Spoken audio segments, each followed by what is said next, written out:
Okay, I'm going to start this morning by officially welcoming all of you guys. Welcome to Wat Tung Yu. Sawadee Kap, Sawadee Kap. Nice to see all of you guys here this morning, and welcome to everyone who's joining us online as well.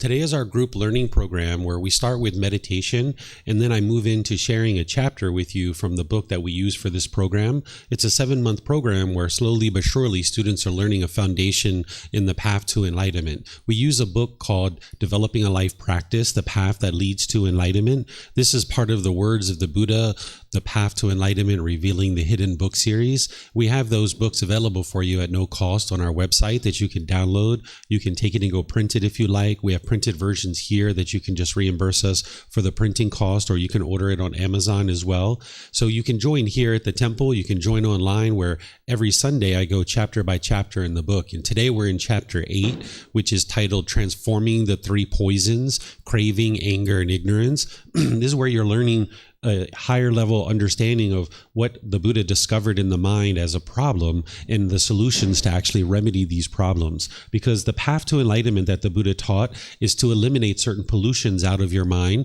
so that you can get to peace and joy, where the mind is permanently in the mental state where you no longer experience any discontent feelings. You can eliminate all your anger, sadness, frustration, irritation, annoyance, guilt, shame, fear, stress, anxiety, loneliness, boredom, shyness, resentment, jealousy. All these feelings and others are completely eliminated from the enlightened mind. But you would need to understand what the problems are in the mind and how to be able to eliminate them in order to accomplish that. So part of the training that you're doing on the path to enlightenment is to understand what's causing your mind to experience these feelings so that then you can apply the solutions to actually remedy them. So we have various tools and techniques that we apply to train the mind. The teachings of the Buddha it isn't about a bunch of beliefs and then you hope something good happens when you die. Instead, you're learning now, you're investigating his teachings, you're examining his teachings, you're reflecting on those to independently verify whether they're true or they're false. And then you actually practice his teachings, integrating them into your life and training your mind. So I'm going to start you guys off with meditation to help you guys learn a bit about the meditation that we do. There's one particular meditation that's a primary form of meditation that the Buddha used. There's others as well that you would need to know, but I'll start you guys off with breathing mindfulness meditation. The way that I do this meditation is I start with chanting to ease the mind into meditation. If you would like to chant along, or if you'd like to even see the chants that we're using, they're on a laminated sheet over there on the table. You can see because they're in the Pali language. You're welcome to get those if you'd like, and you'll see the English translations as well. During the lifetime of the Buddha, he used chanting as a way to commit the teachings to memory. So his students would listen to him speak orally, and then every 2 weeks they would come together and they would recite his teachings word for word for word. So these chants, there's nothing mystical or magical about them. It's not rites or rituals or ceremonies or worship. It's not prayer or anything like this.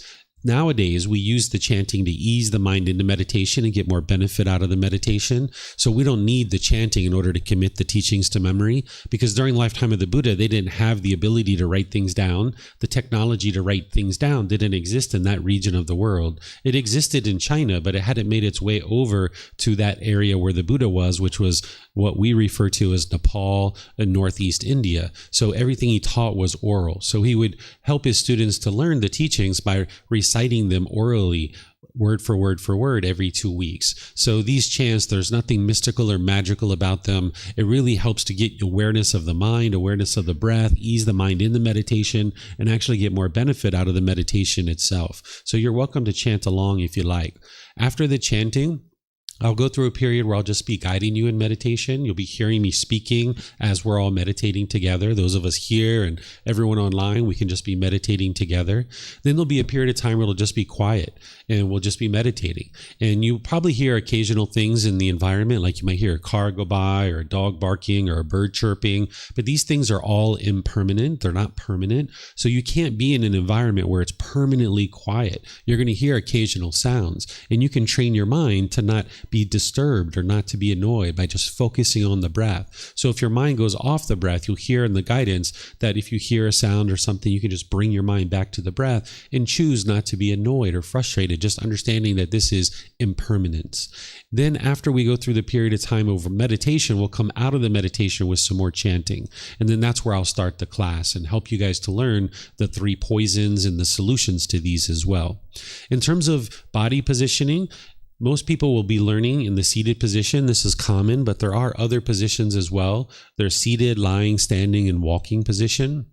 But since most of you guys I see all of you guys are in seated position, and maybe you guys at home are as well, I'll give you some guidance in the seated position. If you're on the floor, you might just sit with your legs lightly crossed. This will help the circulation flow in the lower body. Some people like to put their legs off the mat. This kind of gets the hips up in the air, and it lessens the angle at the hips, the knees, and the ankles. And this will also allow the circulation to flow because you're not interested in being in pain during the meditation. At any time you notice pain, you just shift your body and adjust your body. But the Buddha also gave these other positions that we can use because they're seated, lying, standing, and walking. And I teach these at different times in the various courses and retreats that I share. But today, you might just be sitting on the floor or in a chair or on a sofa or on a bench, wherever you are at home, maybe even in a wheelchair or something like this. So just sit with your legs in the lower body comfortable. It's not about everybody being in exactly the same position. It's about you finding what's comfortable for you. The hands and the arms, the Buddha put the right hand over the left with the thumbs together, and he put this into his lap. So if you find this comfortable, you could use it. But again, it's not about everybody doing it exactly the same way because this isn't possible. Some people prefer to put their palms on their thighs or on their knees or their palms up. You might even just rest your hands comfortably in the lap. So again, you find whatever's comfortable for you. And that's the same for people sitting in chairs or on a sofa or on a bench. Some people like to sit with their feet flat on the floor or cross at the ankles. Some people might sit cross-legged in a chair like I'm doing, right? So find whatever's comfortable for you with your lower body and your hands and your arms. The upper body should be erect. By having the upper body erect, this keeps the mind attentive and alert during your meditation so you can actively train your mind. This isn't a time to just kind of zone out and take a nap. It's a time to actively train your mind. It's a dedicated, purposeful training session where you're eliminating certain unwholesome qualities from your mind and you're cultivating certain wholesome qualities in the mind. So with your upper body erect, it keeps your mind attentive and alert during the meditation. Whereas if you were slouched, the mind might be dull or lethargic. But if you were real rigid, the mind could be overactive or uptight. So you like it to be in the middle where it's nice and erect. By having the sternum up and the shoulders back, not only does it keep the mind attentive and alert, but it also helps you to breathe in through the nose and out through the nose, getting some nice consistent breaths. So again, if you'd like to join along in the chanting, I'm going to start that, and then I'll come in with the guidance. And then afterwards, we'll be doing the meditation together for all of us.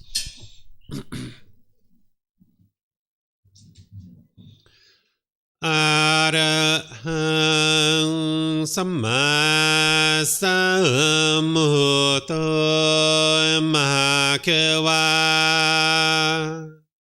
Potang Mahakavanhang Apivateyami Savakato Mahakavata Dhammo Dhammang Namasami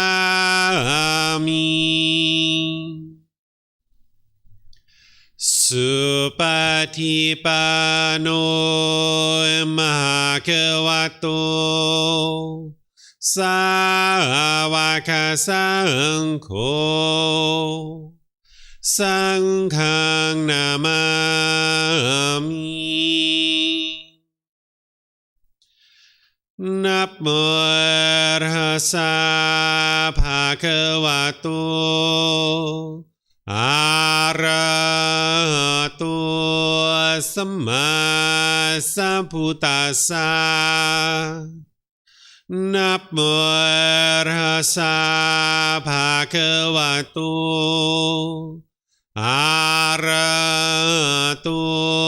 Samma Sambuddhassa Namo Arhasa Bhagavato Arahato Samma สัพพุตัสสะอิติปิโสมหะเขวาอะระหังสัมมาสัมพุทโธวิชาจารณังสัมมุโนสกขาโตโรกาวิตุอนุเตโรปุริสาดัมมาสติสัตตาตาวะมนุสนังโพโตภาควาติ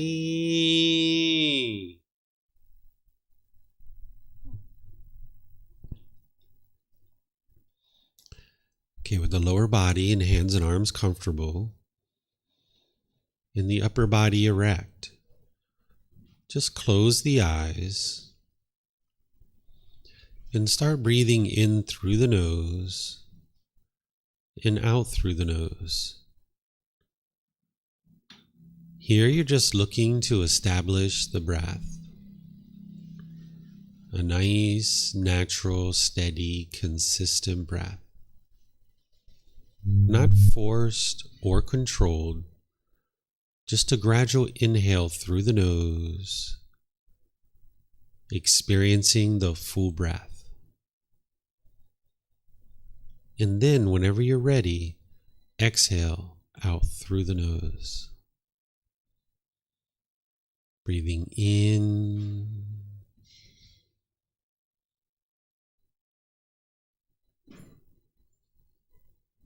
and out.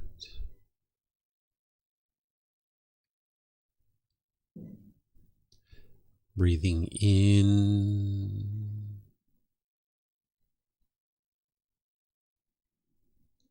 and out.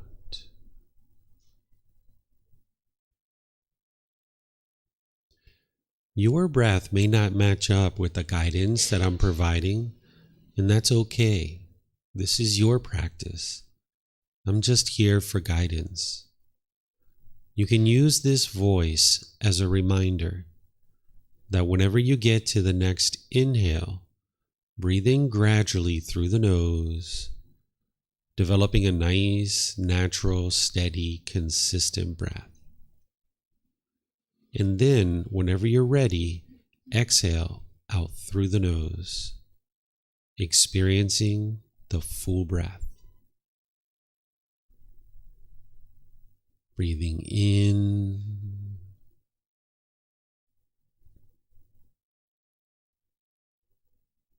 and out. Breathing in and out.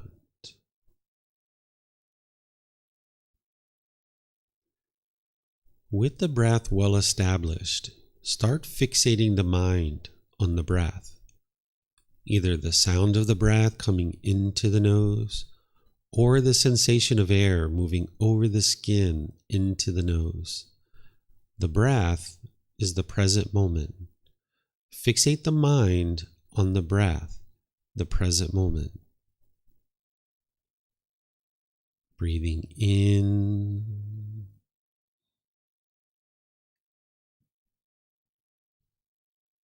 and out.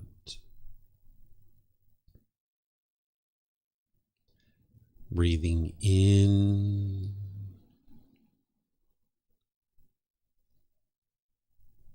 and out.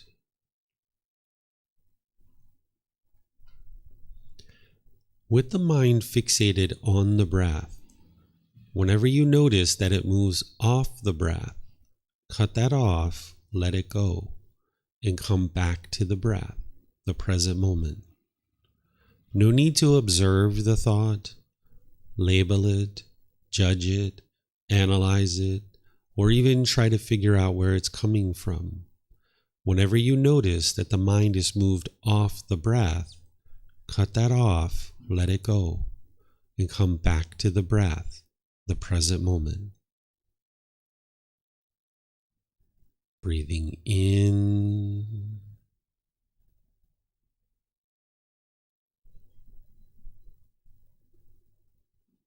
and out.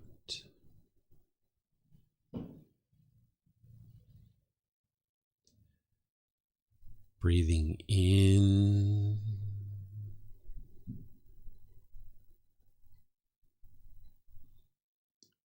and out.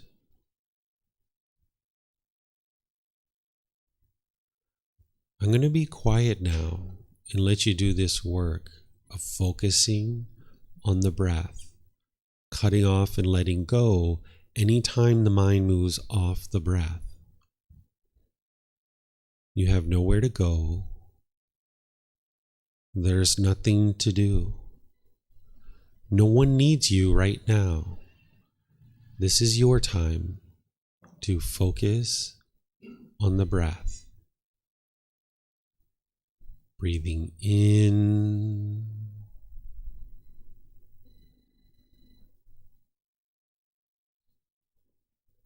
and out.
ระหังสัมมาสัมพุทโธมะคะวาพุทธังมหาคะวันหังอภิวาเทมิสวากขาโตมหาคะวตาธัมโมธัมมังนามัสสามิสุปฏิปันโนมหาคะวะโตสาวกสังโฆสังฆังนามามินะโมตัสสะภะคะวะโตอะระหะโตสัมมาสัมพุทธัสสะนะโมตัสสะภะคะวะโตอะระหะโตสัมมาสัมพุทธัสสะนะโมตัสสะภะคะวะโตอะระหะโตสัมมาสัมพุทธัสสะอิติปิโสมะคะวะอะระหังสัมมาสัมพุทโธวิจาจารณังสัมมุโนสคาโตโรกาวิตุอนุเตโรปุริสาธัมมาสติสัตตาตาวามนุสนังพุทโธภะคะวะติ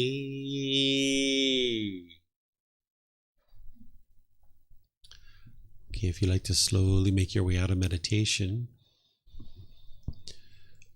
Once again, welcome to all of you guys here at the temple. Welcome to everyone online. Nice to see all of you guys this morning. Welcome to Wat Tung Yu.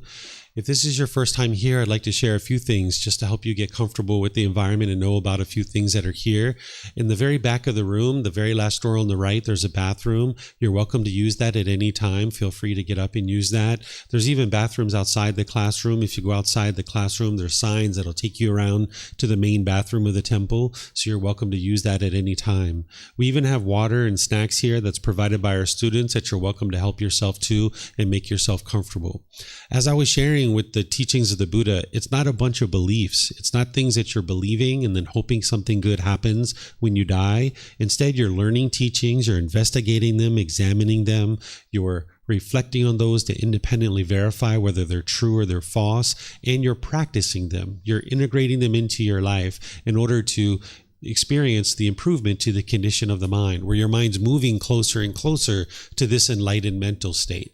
What enlightenment is where the mind's peaceful, calm, serene, and content with joy permanently. You no longer experience any discontent feelings. And this is something you can attain in this life, and you can also attain it at death too. But the ideal would be to experience it during this life, because then you can enjoy the rest of your life in this enlightened mental state where the mind's peaceful and joyful.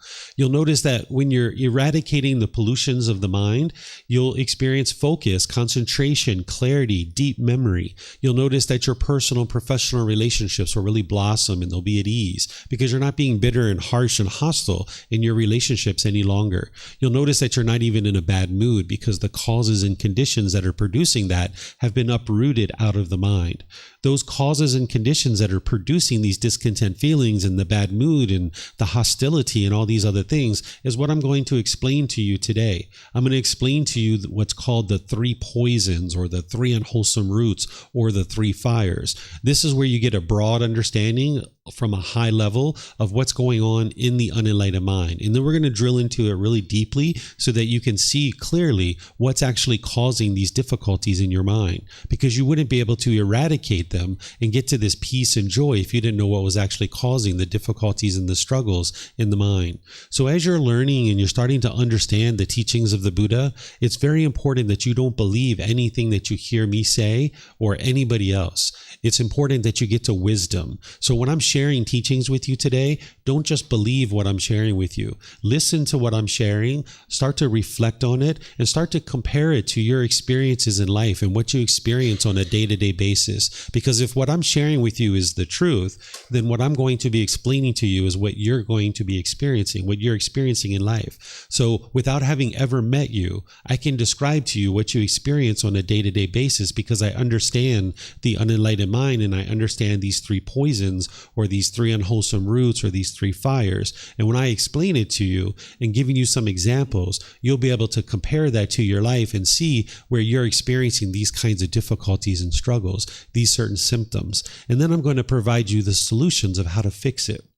There's a core central teaching that the Buddha shared, which is called the Eightfold Path. This is what you would need to learn and understand in order to truly get to enlightenment. But here with the three poisons, we're going to penetrate into it and really show you the cause of the problems and then some solutions. But there's solutions beyond what I'm going to explain to you today. I can't explain to you the entire path to enlightenment in just this 1.5 hour or 1 hour talk that I'm going to share with you.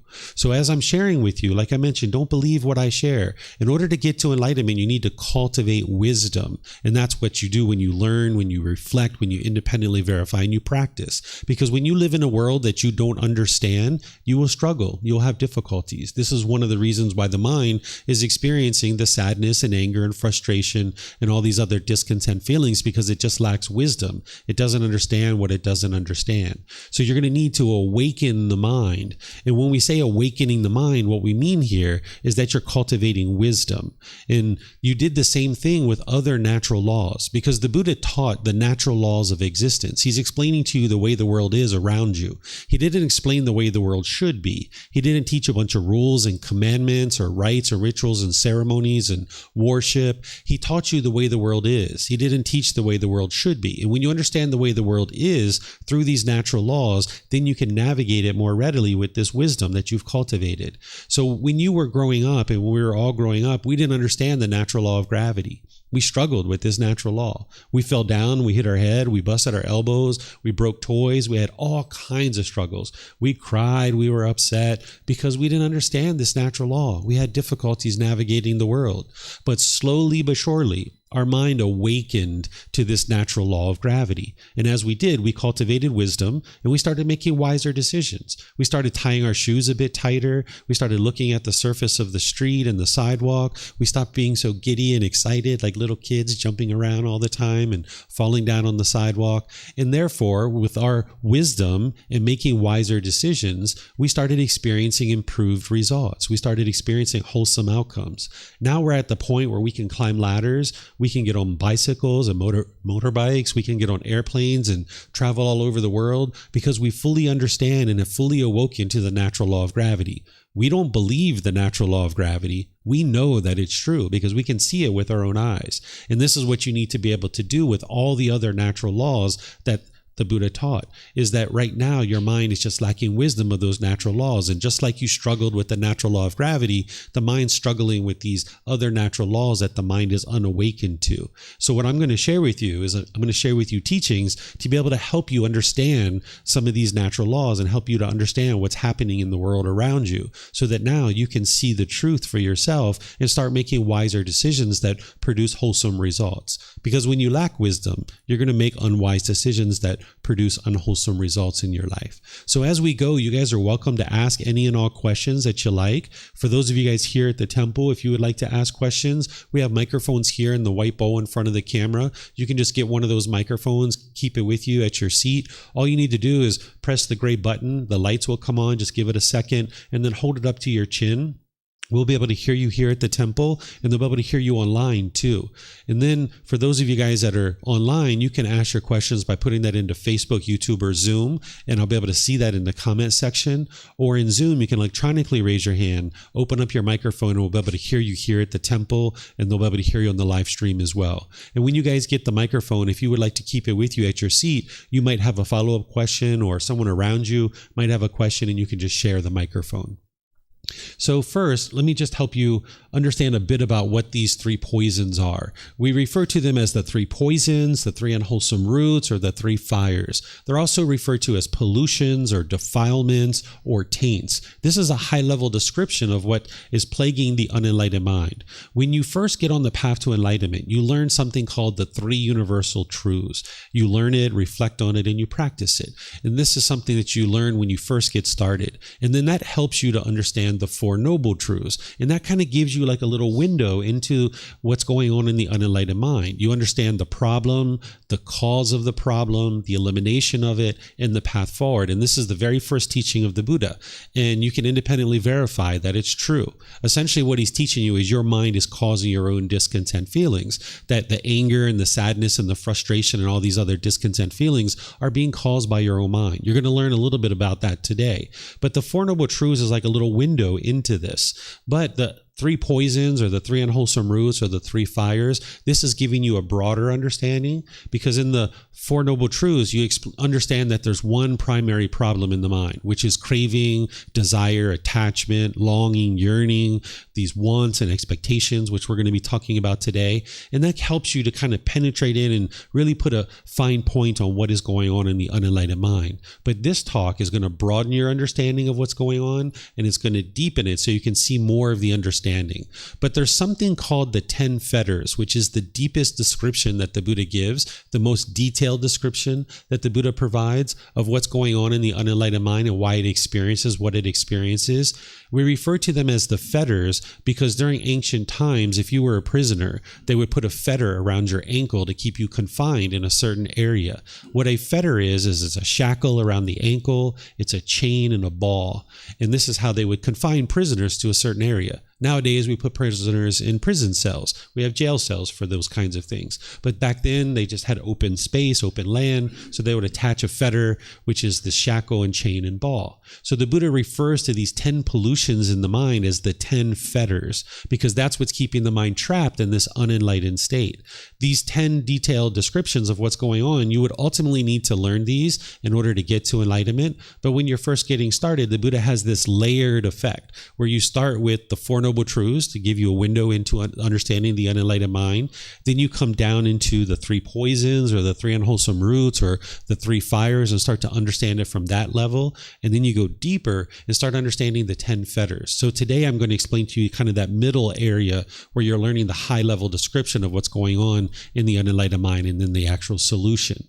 It explains how the unenlightened mind makes decisions through these unwholesome qualities in the mind. And when you're making decisions through these unwholesome qualities of craving, anger, and ignorance, it's producing unwholesome results in your life. Whatever you experience in your life, it's coming from your own decisions. What we tend to do in the unenlightened state because of our lack of wisdom is we blame other people for the things that we experience. And if you continue to do that, you'll never actually solve and resolve the issues that are in your life. Because if it's everybody else that's causing the difficulties and struggles in your life, then you're stuck, you're trapped. You have to fix everybody else because everyone else is causing a problem in your life.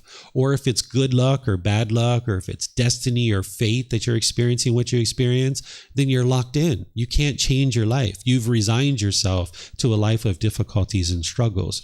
But if you can see through the teachings of the Buddha and through your own direct experience that what you're experiencing is a result of decisions you're making, and there's a lack of wisdom there, and that if you improve your wisdom and make different decisions, then you can experience different results. So these three poisons are going to bring you to understanding how what you're experiencing in your life is being caused by your own mind. that these poisons or these pollutions or these unwholesome roots are motivating unskillful conduct and unskillful decisions. And those decisions are leading to certain unwholesome results. But when you arise wisdom and you train your mind, you can get to the point where you're making only wise decisions that are producing wholesome results in your life. When you're learning the teachings of the Buddha, it's important that you don't think about blame or fault. The Buddha's not teaching you that you're to blame or you're at fault. He's just helping you to understand true reality, that your mind is actually making unwise decisions based on certain pollutions that you're experiencing. It's really degrading or diminishing to your own mind if you think about it as blame or fault. Instead, he's just helping you to be able to see true reality, that any kind of unwholesome results that you're experiencing in your life are coming from certain decisions that you're making. And when you lack wisdom of these natural laws, you're going to naturally make unwise decisions, and it's going to lead to wholesome results. But you can transform the mind. That's what today's talk is about, is teaching you how to transform your mind away from these unwholesome roots to the wholesome roots, where your mind can now be practicing the wholesome roots, making wise decisions. And now when you're making wise decisions, that will then produce wholesome results. So slowly but surely, a practitioner is decreasing and eliminating these three poisons or these three unwholesome roots, and they're arising the wholesome roots. This is giving you a clear description of what's going on in the unenlightened mind. And as I mentioned, don't believe what I'm sharing, but you're going to be able to hear things from your life, and I'm going to be able to describe to you what you're experiencing, because I understand what you experience based on these three poisons, because everybody who's ever been born is unenlightened. This is why you don't need to feel guilty or shameful that you might be doing harmful things in the world, because everyone who was ever born has done exactly the same things, including the Buddha himself, that he did unwise things before he was actually a Buddha. And then once he got to enlightenment, he purified his mind in that journey, and then he got to the point where he was no longer causing any harm, and therefore harm wasn't coming back to him. But as long as you're causing harm in the world, this harm is going to then come back to you. We refer to this as Gama, or some people refer to it as karma. The word karma is the Sanskrit version of this word. This is just a different language. The original teachings of the Buddha are in the Pali language. So people who study the original teachings of the Buddha will tend to use the word Gama. What this word means is it means cause and effect, or action and result. It's the results of your decisions. If this word translated to just one English word, I would use that word because it would be much easier for all of us, but it doesn't translate to just one word. So it's the results of your decisions. It's not punishments and rewards. It's not anything mystical or magical. It's nothing to believe in. There's no being who's overseeing this and turning it on and turning it off. Just like the natural law of gravity, it's just always on. And it affects you whether you're aware of it or not. We were affected at 1 year old, 2 years old of the natural law of gravity, whether we were aware of it or not. So these natural laws that the Buddha taught us, you're being affected by them whether you're aware of them or not. And when you become aware of them, when you become wise to them, and now you're making improved decisions, this is where the mind is now awake. It's awake to the wisdom of these natural laws. So what I'm going to do is I'm going to describe these three poisons from a high level, and then we're going to go into each one in detail, and I'll describe the solutions to you at that time. So just from a high level, we refer to these three poisons or three unwholesome roots or three fires as craving, anger, and ignorance. This is one way to refer to it. This is the translations that we're using. Some people use the translations of greed, hatred, and delusion. You'll hear some people refer to it as desire, ill will, or confusion. So what craving, desire, attachment is, this is where the mind is longing and yearning, chasing after the objects of your affection. The mind thinks that the next new shiny object waiting around the corner is going to provide some lasting satisfaction. So the mind chases after it and chases it and chases it. The mind thinks if I can just get this thing, everything in my life will be perfect. It might be more money. So you chase and chase and chase more money. Or it might be a boyfriend or a girlfriend, and you chase that and you think that that's going to make you feel complete. Or maybe it's more jewelry or new clothing or new friends or something like this, or a bigger house or a nicer car or house or things like this. the material objects or the things that you're experiencing, those aren't the problem, right? Because you can be enlightened and have a house and a car and money and a boyfriend or girlfriend. You can have these kinds of things, but it's when the mind is falsely thinking that this external thing is going to provide some kind of lasting satisfaction. It's almost like an unquenchable thirst that the mind is chasing and chasing and chasing. The mind thinks, if I can just get more money, that's going to make everything perfect in my life. Or if I can just get that new job, that's going to make everything better. And now you chase that thing, and if you get what you want, you get happy. And you get happy for a temporary period of time where your mind experiences the arising of pleasant feelings, happiness, excitement, elation. And then it starts to change, and then it fades away. Your happiness fades away, and you ultimately end up in the painful feelings again. So if you've chased certain things, like a new car, more money, a boyfriend, a girlfriend, you felt temporarily happy with that when you first got it because you got what you wanted. But if you didn't get what you wanted, you felt sad and you felt frustrated and you felt angry. This is the mind causing its own discontent feelings. So when you're feeling sad or angry or frustrated or these other discontent feelings, it's the mind's craving, desire, attachment that's causing it. The mind's craving for things to be permanent. The mind's longing, yearning for this thing. And we're going to talk about this in a bit more detail. When the craving is fulfilled, you'll experience the pleasant feelings. But when it doesn't get fulfilled, you'll experience these painful feelings. When you don't get what you want, you experience painful feelings. One of those painful things that arises is anger, hatred, ill will. This is the bitterness, the hostility, the aggression. And you might vent this towards other people. Through your intentions, your speech, and your actions, you might be bitter, harsh, and hostile towards people. And this causes difficulties in your life because it ends in broken relationships. Because when you falsely believe that the problem of your anger is coming from something external, then you will push people away out of your life.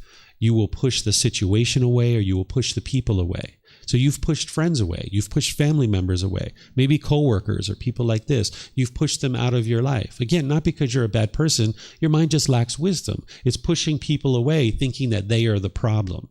But you can understand that they're not the problem, because if they are the problem, when you push them out of your life, you wouldn't be angry anymore because you've just solved your problem. But when you push people or you push the situation out of your life, you still get agitated, you still get annoyed, you still get frustrated, you still get angry in other situations because you haven't actually solved the problem. Because this person, while they might have been doing something unwise, pushing them away didn't actually solve your problem, because the problem is inside the mind. It's the craving, desire, attachment that is causing this anger. But when you misunderstand what's causing the anger, you will either push people away or push the situation away. Or the second thing you might do is you might be bitter, harsh, and hostile towards people through your intentions, your speech, and your actions. And now people might be driven away from you. They might not like this hostility and they choose to leave out of your life. So you might be experiencing these broken relationships over and over and over again. Or the third thing you might do is you might put your expectations on people, and you might try to pressure them or control them to do things your way. Your mind's wanting to get those cravings fulfilled, and the mind thinks the way to do that is to either push people away because they're doing something you don't want them to do, or let me fear them into doing something. Let me be bitter and harsh and hostile, almost like a lion or a tiger showing its teeth and growling and roaring and trying to fear this other animal into doing things your way. In the human realm, we don't need to do that. We don't need to show our teeth and growl and roar in order to have people do things our way. So when you're growling and roaring, when you're being hostile and bitter towards people, they don't like that and they choose to leave out of your life.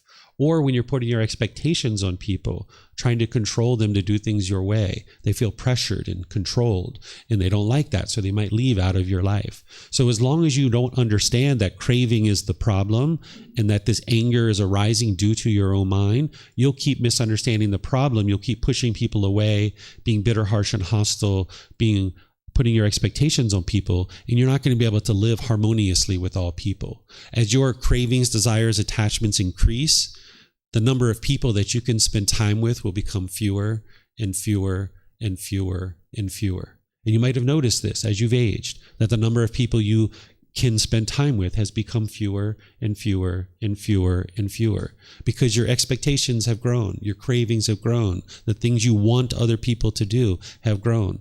If you think back to when we were children, when we were 5 years old, 6 years old, we weren't judging other children at the playground, trying to decide if they look a certain way, if they talk a certain way. We'll only spend time with people if they do these things or that thing, right? We just spent time with everybody. We just enjoyed everybody. We had a good old time, right? Because we didn't have all these cravings of wanting people to be a certain way. But as we get older, we start wanting other people to be a certain way. We start judging other people, wanting them to do things our way. We think that our way is the best way. And we have a certain ego in the mind, certain arrogance, certain pride, wanting others to be our way, thinking that everybody should be the same way as us. So if you're noticing that you're spending fewer and fewer time with people, this is something that you can fix. This is something you can do in order to train your mind to eradicate these problems of craving and anger. And the way that you do that is to understand this third poison, this third unwholesome root. This is called ignorance, or the unknowing of true reality. A Buddha wouldn't talk in a derogatory and degrading and diminishing way to people. So we're translating this nowadays to ignorance. I tend to not use this word. I use the phrase unknowing of true reality. Because again, a Buddha wouldn't talk in a degrading or negative way towards others. Another way you can think about this one is confusion or misunderstanding, a lack of wisdom. The unenlightened mind just doesn't understand what it doesn't understand. Because it doesn't understand that craving and anger is a problem, the mind believes that the problem is external. Because of this lack of wisdom, the mind stays stuck in this continuous cycle of experiencing broken relationships over and over and over again. The mind can't live harmoniously with all beings. It struggles and it has difficulties because of its lack of wisdom.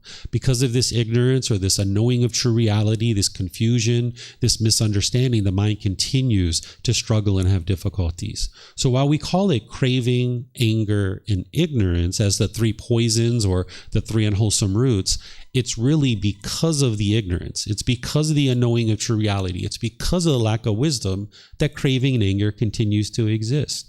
If it wasn't for the lack of wisdom, craving and anger would have been eradicated and eliminated. So what a Buddha is doing is a Buddha has gotten to enlightenment on their own. They've been able to see this very clearly in the world of what's going on in their own mind and in the mind of people around them and in the natural laws of existence. And they've purified their mind of these three poisons. A Buddha no longer has these three poisons in their mind, these three unwholesome roots. They're only making wholesome decisions. They're only making wise decisions. And then they share their teachings to be able to help others to understand what is actually plaguing their mind, and then giving you the tools and the techniques of how to eradicate these from your mind, so that then as you're learning these teachings, as you're reflecting on them to independently verify them, and as you're practicing them, you uprooting these pollutions out of your mind, you'll experience the same peace and the same joy of what the Buddha experienced, where when you have these pollutions in your mind, you can't experience the enlightened mental state. One of the ways you can think about it is the sun with clouds in front of it. If the clouds are blocking the sun, the rays of the sun can't shine through. So when the clouds move away, the sun can shine through. You can see the brightness and the radiance of the sun. So you can think about it, even though we call it attaining enlightenment, you can think of it as the mind is already enlightened, but it's got these pollutions. It's got these clouds that are blocking and hindering the mind from being able to experience it. And when you peel away these pollutions out of the mind, the brightness and the radiance of the enlightened mind can shine through. You can start noticing the peace and the joy starting to shine through, the focus and the concentration and the clarity and the deep memory and these other qualities that I talk about with enlightenment. So understanding these three poisons or these three unwholesome roots is vital to be able to remove these poisons, because you need to be able to see that they exist. You need to be able to see the symptoms of them. So that's why I'm describing these symptoms to you. So now I'm going to go into craving in more detail and give you the solutions for this, and then I'll open up the questions before we move on to the next one. This craving, desire, attachment, this longing, yearning, this is that unquenchable thirst where the mind thinks that satisfaction and fulfillment is going to come from something external. The mind thinks, if I can just get that jewelry, if I can just get that husband or wife, if I can just get that house, if I can just get that job, that certain thing, the mind thinks that this is going to complete me. This is going to make me feel whole. If I can just get this thing. So the mind chases after it. It craves for things to be permanent. So you might have a feeling where when it's sunny outside, you get so happy, you get so excited. This is called a conditional feeling. It's conditional pleasant feelings. You're basing your inner feelings on the condition of something. If it's sunny outside, you'll be happy. If your bank account balance is this, you'll be happy. If mom and dad does this, maybe you'll be happy. Or if your boss does this or that, maybe you'll be happy. But these are conditional feelings. And they arise, they change, and they fade away. These pleasant feelings, they don't last because the mind is basing its inner feeling on some condition. And these conditions are not permanent. So therefore, your feeling is not permanent. So if you base your inner feeling of happiness on the sun, that means when it's sunny, you'll be happy. But then when it rains, you'll be sad because that condition has changed. It's no longer there. And everything around you is impermanent. So if you base your inner feelings on your bank account, where you're happy if your bank account is, say, $5,000, you'll be happy when it gets there, right? But then when it goes below that, you'll be sad. That's because it's a conditional feeling, right? Your bank account can't be $5,000 permanently. It's not possible, right? Because everything around you is impermanent. So as long as the mind is having this craving, desire, attachment, in certain situations, you're going to get what you want and you'll be happy. But that happiness ultimately arises, it changes, and it fades away. And you're left right back with the painful feelings. The mind's going up and down and up and down. And if you don't get what you want, you'll get the painful feelings like sadness, anger, and frustration. So say, for example, you're applying for a new job and you're so excited about this new job because it's the perfect job, it's the perfect location, the perfect company. You've researched the company, you like their mission, their vision. You've met a couple of the employees. They're so friendly, they're so loving and kind. The job title that you're going to get is outstanding. The salary is amazing. All kinds of vacation time. Oh, you just can't wait to get this job. And you work really, really, really hard to get this job. Well, if you get the job, you'll be happy temporarily. But then if you don't get the job, you'll be angry or frustrated. But even if you get that job, you'll be so happy and excited and you'll work at that job for maybe 3, 4, 5, 6 years. But then maybe they go out of business or maybe they have a downsizing and they lay you off. You'll be sad. You'll be frustrated when you lose the job. The problem isn't the job because, of course, you need some kind of occupation to support yourself. The problem is that the mind's latching on to this job, wanting it to be permanent. Or say, for example, you've been in a relationship with a boyfriend or girlfriend. When you guys first got together, everything was wonderful, so wonderful, right? You guys first got together, you were having conversations, you were getting to know each other, you're going out to the movies, you're going to the park, you're taking nice walks, great conversations, going out to dinner together. Oh, things couldn't have been better, right? It was just so wonderful. But then slowly but surely, things changed. Things started to become problematic, right? And then eventually you guys broke up. And then you got angry and you got sad and you got frustrated and agitated. Maybe you were lonely. Maybe you were bored. Maybe you started missing this person, right? So what was happening here is that the mind was craving and longing, yearning, and holding on to this relationship, wanting it to be permanent, not realizing that this relationship is impermanent. Even if you guys were together for the rest of your life, one of you would have died first, and then the other person would have been sad or feeling miserable or missing that person. Or maybe when they went away on a business trip, you felt lonely and you felt bored, right? It's not the love that's causing this. Sometimes people misunderstand. They think that love is what's causing the painful feelings. Love is a genuine interest in seeing all beings be well. A genuine interest in seeing all beings be well, active goodwill towards others. That doesn't cause painful feelings. What's causing painful feelings is you're holding on to this relationship, wanting it to be permanent. So the same thing's happening when grandma and grandpa die, or mom or dad, or brothers and sisters, or friends. When they die, the mind is holding on to this relationship, wanting it to be permanent. And now when the mind is confronted with this impermanence, it doesn't like it. It doesn't understand it. The mind's craving permanence. It's wanting the things around you to be permanent, when in reality, everything around you is impermanent. Or say you got a brand new car, and you got this brand new car, and now when you got this brand new car, you felt so great. You had all these pleasant feelings.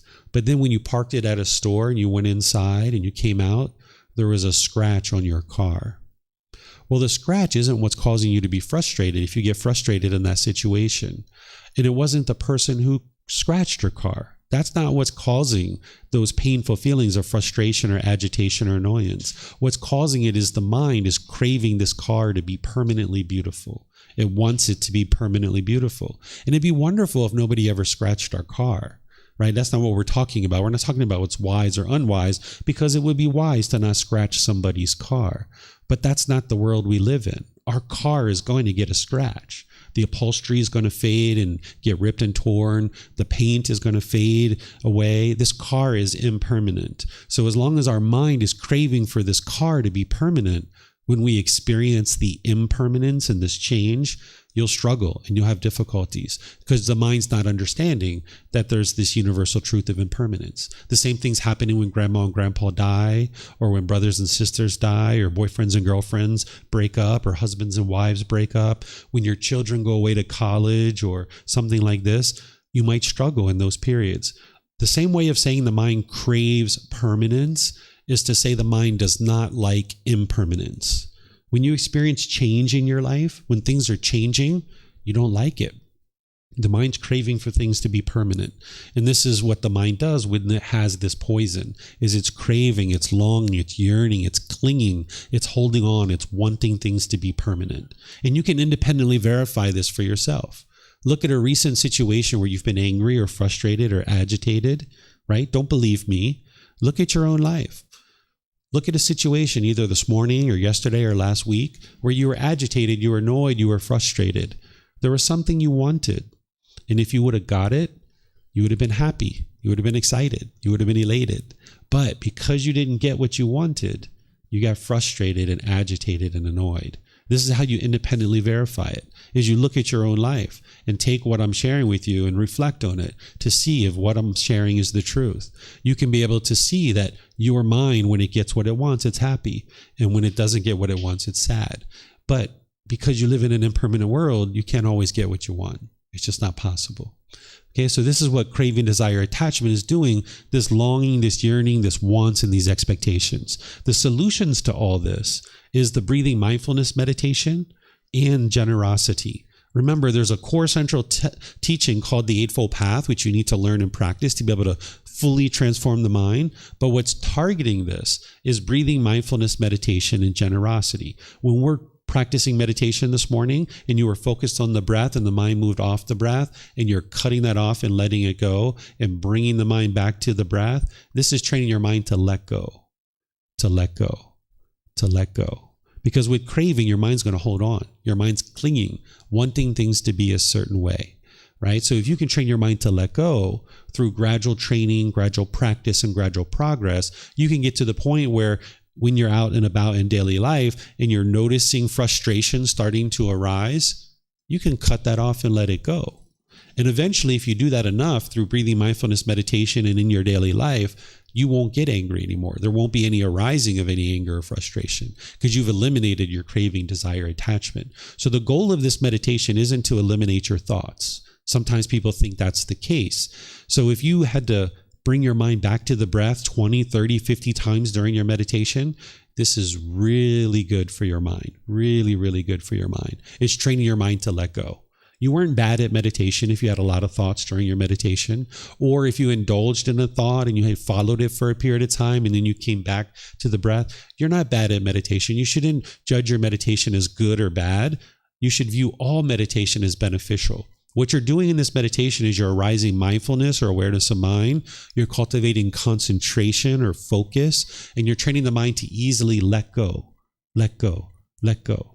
Because whatever it is that was causing you to be angry or frustrated this morning or yesterday or last week, your mind was holding on. It wouldn't let go.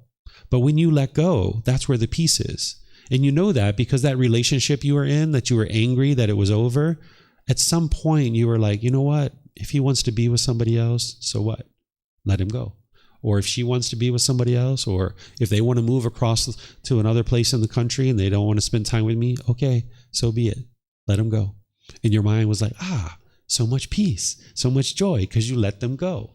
But your mind's going to hold on for a week or two, or a month or two, a year or two. Some people 5 years, 10 years, you might be holding on to that person, wanting them to be permanent in your life. But when your mind lets them go, that's where the peace comes in. That's where the joy comes in. But your mind's not going to know how to let go because it hasn't been trained to let go. So that's what the breathing mindfulness meditation is for, to train the mind to let go. And that's what the generosity is for too. When you're practicing giving and sharing your time, your effort, your energy, your resources, more than is strictly required in any given situation, without any expectation of anything in return, it's training your mind to let go. You're training your mind to let go because you're living open-handedly. Because when you have craving in your mind, you'll tend to be selfish. My money, my clothes, my jewelry, my boyfriend, my girlfriend. You hold on to things very tightly. But when you practice generosity, you can train your mind to let go. So if you're willing to give and share with the people around you frequently on a daily basis, your time, your effort, your energy, your resources, this will train your mind to let go. So you can do simple things. You're walking into a store and you notice there's some people behind you. You can open the door and hold it for them and you let them go in, right? And this is practicing generosity. But remember, you need to do this without any expectation of anything in return, including a thank you, right? If you're standing there holding the door, expecting them to say thank you, and they don't say thank you, you'll be frustrated. You'll be agitated. You'll be annoyed, right? That's the craving, desire, attachment. That's the longing, the yearning. The mind wants that thank you.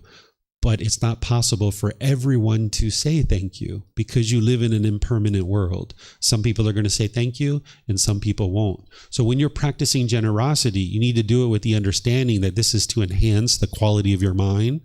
And that's the only reason why you're practicing generosity, is to enhance the quality of your mind. That not because you want something. If you're practicing where you're giving something to somebody because you want something back, this isn't generosity. This is still craving, desire, attachment. I'm only giving this thing because I want something in return. You would like to get to the point where you have no expectation of anything in return, not even a simple thank you. And this would be the pure generosity that you're looking to practice on a regular, consistent basis. So the meditation and the generosity is targeting this craving, desire, attachment, but you're really going to need the entire Eightfold Path to be able to fully eradicate this craving, desire, attachment. And I've taught this in other programs and other courses. It's in the books and the audiobooks. It's on our YouTube channel, our podcast, all the different ways that you can learn with me. There's classes and courses coming up that you can learn this. You're going to need to know the Eightfold Path, but I'm just showing you here what's actually targeting this in a real detailed sense. So do you guys have any questions on craving, desire, attachment, or the solutions to them? You can ask questions here at the temple by using the mics, or those of you guys online, you can put that into Facebook, YouTube, or Zoom, or raise your hand in Zoom and ask any questions that you like. So any questions here?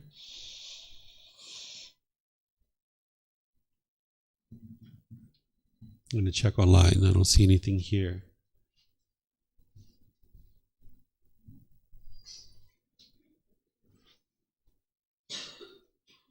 Okay, I'm not seeing any questions anywhere. So let's move on to the next one. So when there's this craving in the mind, and the mind gets what it wants, again, it gets happy. It gets excited. But that's only temporary. As long as the mind's getting what it wants, it'll be happy. But if it doesn't get what it wants, it can get this anger, this frustration, this agitation, this annoyance. These are just lesser versions of this same poison. And when this anger is arising, it's very painful in the mind to experience this. And the mind will typically falsely associate this anger to something external. You'll think that mom is making you angry, or brothers and sisters are making you angry, or your boss is making you angry. But in reality, it's the mind itself that's causing this. It's craving, desire, attachment that's causing this. But when these painful feelings are arising, you might push people away, right? Thinking that that solves the problem, but it doesn't, because you just get angry or irritated about something else. It's just a matter of time, because the real problem is the craving. Or you might be bitter, harsh, and hostile or aggressive towards people. This is like the animal showing its teeth and growling and roaring, because the mind thinks if I can just get my cravings fulfilled, then everything will be perfect. If this being just does what I want them to do, everything will be perfect. But this isn't possible, because there's 8 billion people in the world. You can't train 8 billion people to do things your way. It's just not practical, right? You'd have to have a training center in every major city around the world. You'd have to have books and resources. You'd have to train the entire world to do things your way. And then only then can you be peaceful. And there's new people being born all the time. So, I mean, you have to have a massive training program, 8 billion people to do things your way. So this just isn't practical. So if you're trying to growl and roar or be bitter and harsh and hostile towards people, this isn't going to fix your problem. But also, if you're putting your expectations on people and trying to control them to do things your way, not everybody's going to do things your way, because everybody's had different experiences in life. Sometimes when the ego's in the mind, it thinks that there's only one right way to do things. My way. My way is the right way.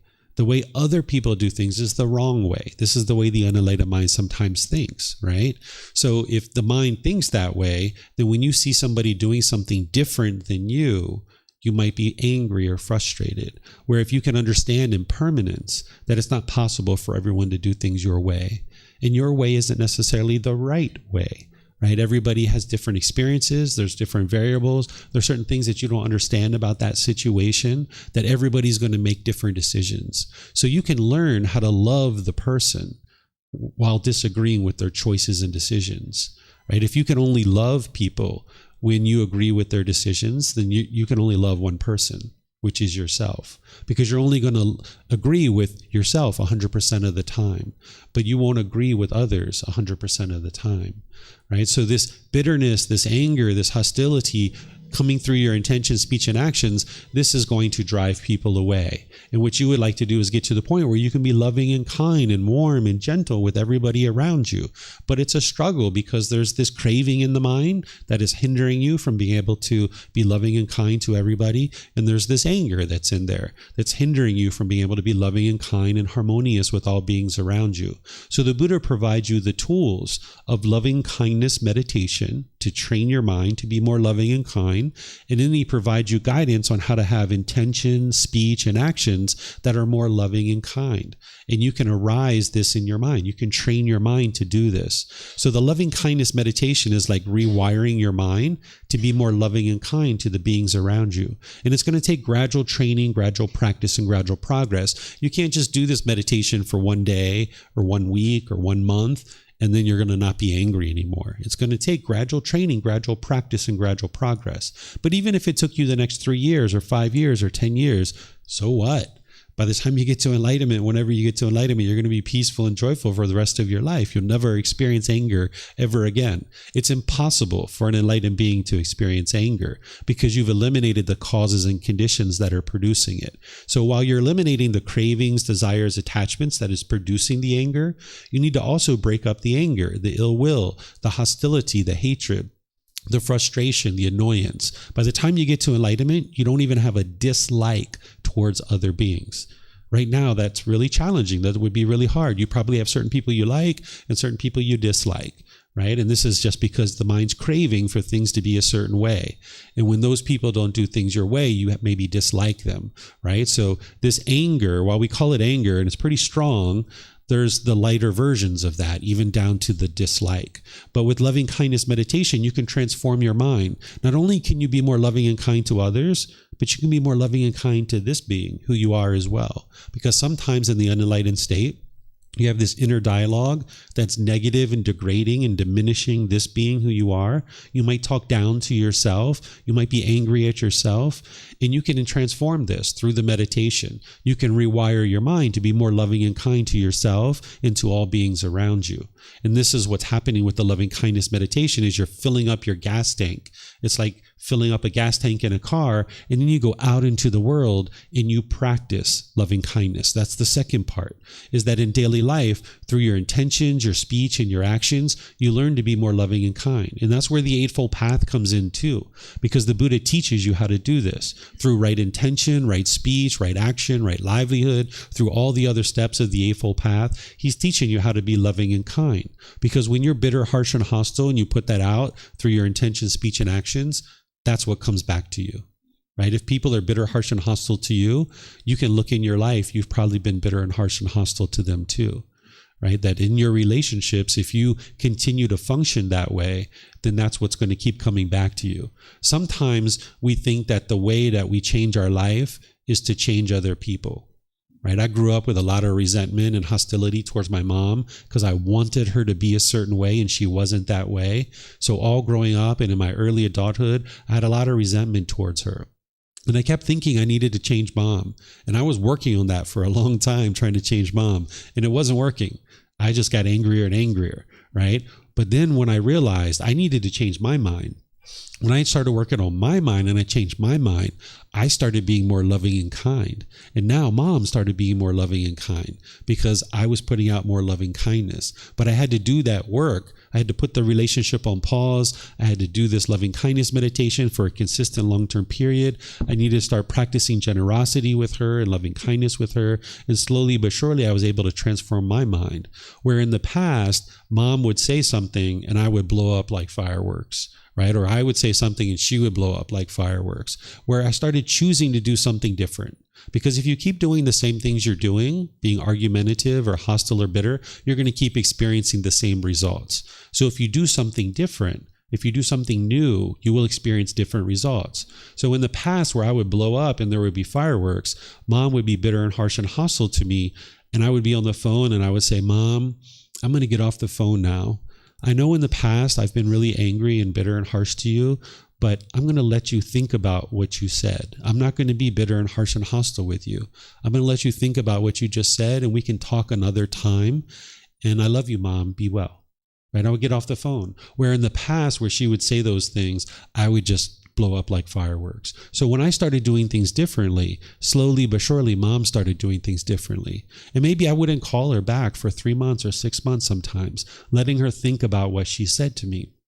I wasn't trying to change her. I wasn't forcing her to change. I wasn't telling her that she even had to change.